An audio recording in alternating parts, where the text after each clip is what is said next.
അസ്സലാമു അലൈക്കും വറഹ്മത്തുള്ളാഹി വബറകാതുഹു. ഈ ഇൻഫോറിയത്തിൻ്റെ വർണ്ണാഭമായ വേദിയിൽ ഞാൻ നിങ്ങളോടൊരു കൊച്ചു കഥ പറയാം. എൻ്റെ കഥയുടെ പേര് പ്രജാക്ഷേമ തൽപന്നനായ ഒരു രാജാവ്. ധാരാളം ഇബാദത്തുകൾ ചെയ്തുകൊണ്ടിരുന്ന ഖുർആൻ മനഃപ്പാഠമാക്കിയ മഹ്മൂദ് ലഗഫന്തി ആയിരുന്നു ആ രാജാവ്. തൻ്റെ രാജ്യത്തെ 7 പ്രവിശ്യകളാക്കി പല നാട്ടുരാജാക്കന്മാർക്കുമായി അദ്ദേഹം വിഭജിച്ച് നൽകി. അതിൽ ഒരു രാജാവിന് സുന്ദരിയായൊരു മകളുണ്ടായിരുന്നു. അവളുടെ പേര് സുഹറ. മഹ്മൂദ് ലഗഫന്തിയുമായി സുഹറയുടെ വിവാഹം ഉറപ്പിച്ചിരിക്കുകയാണ്. ഒരു ദിവസം മഹ്മൂദ് ലഗഫന്തി നായാട്ടിനായി ദേഹത്ത് എണ്ണ തേച്ച് കൊട്ടാര മട്ടുപാവിലൂടെ ഉലാത്തുകയായിരുന്നു. ഖുർആൻ പാരായണത്തിൽ അതീവ തൽപന്നനായിരുന്ന മഹ്മൂദ് ലഗഫന്തിയുടെ അധരങ്ങളാൽ ഖുർആൻ സദാസമയവും മൊഴിഞ്ഞുകൊണ്ടിരിക്കും. അങ്ങനെ ഓതി ഓതി ആല ഇമ്രാനിലെ 26-ാമത്തെ ആയത്തെത്തിയപ്പോൾ മഹ്മൂദ് ലഗഫന്തിക്കൊരു സംശയം. എല്ലാ അധികാരങ്ങളും എടുക്കുന്നവനും നൽകുന്നവനും അള്ളാഹു ആണെങ്കിൽ എൻ്റെ അധികാരം നീ എങ്ങനെ ഈ സെക്കൻഡിൽ ഇല്ലാതാക്കും?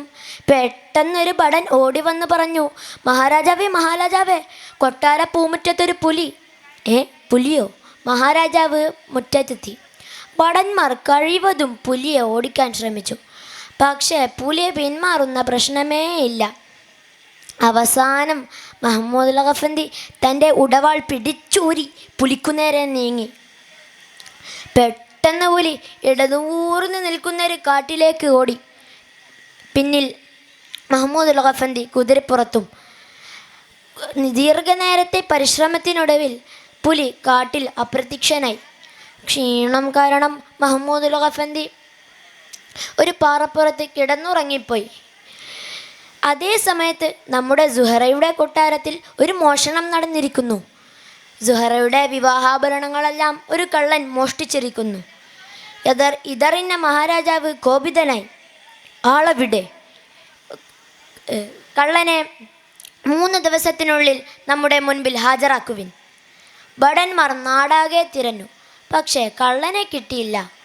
അവസാനം തല പോകുമെന്ന് ഭയന്ന് അവർ കാടിലേക്ക് കാടുകയറും വഴി എന്തോ ഒരു സാധനം കിടക്കുന്നത് കണ്ടു. ഒന്നുകൂടി ശ്രദ്ധിച്ചു നോക്കിയപ്പോൾ ദേഹത്തിന് എണ്ണ തേച്ച് ഒരാൾ സുഖമായി പാറപ്പുറത്ത് കിടന്നുറങ്ങുകയാണ്. കള്ളനാണെന്ന് കരുതി മഹ്മൂദ് ലഗഫന്തിയെ പിടിച്ച് കൊട്ടാരത്തിലെത്തിച്ചു. ആരും അറിയാതെ വിചാരണ ചെയ്തു. 2 കൈകളും വെട്ടിമാറ്റി. വേദനയുള്ള സമയം തടവറയിൽ നിന്ന് മധുരമൂറും സ്വരത്തിൽ ഖുർആൻ പാരായണം ചെയ്യുകയാണ് മഹ്മൂദ് ലഗഫന്തി. ഇതിൽ ആകൃഷ്ടയായ സുഹറ അദ്ദേഹത്തെ തൻ്റെ ഉസ്താദായി കിട്ടാൻ ആഗ്രഹിച്ചു. തൻ്റെ ഭാവി വരനാണെന്നറിയാതെ സുഹറ ഖുർആൻ ക്ലാസ് ആരംഭിച്ചു. അങ്ങനെ ഒരു ദിവസം ഖുർആൻ ക്ലാസ് നടന്നുകൊണ്ടിരിക്കെ ഉസ്താദ് ആല ഇമ്രാനിലെ 26-ാമത്തെ ആയത്ത് ഓതുമ്പോൾ ബോധരഹിതനായി വീണു. കാര്യം അന്വേഷിച്ചപ്പോഴാണ് സുഹറക്ക് മനസ്സിലാകുന്നത് ഇത് മഹ്മൂദ് ലഗഫന്തിയാണെന്ന്. ഒരു കള്ളനെ തൻ്റെ ഭർത്താവായി കിട്ടില്ലെന്ന് മനസ്സിലാക്കിയ സുഹറ ഒരു ഭ്രാന്തിയെ പോലെ അഭിനയിച്ചു. ഒരു കള്ളനെ തൻ്റെ ഭർത്താവായി കിട്ടാൻ വാശി പിടിക്കുകയും ചെയ്തു.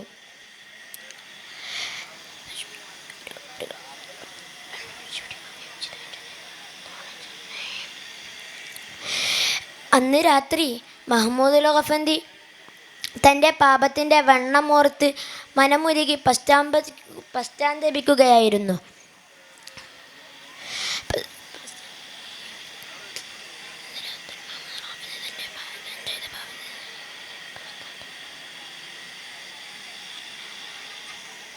അന്ന് രാത്രി മഹ്മൂദ് ലഗഫന്തി കിടന്നുറങ്ങുമ്പോൾ മുത്തുനബി അതാ സ്വപ്നത്തിൽ വന്നു.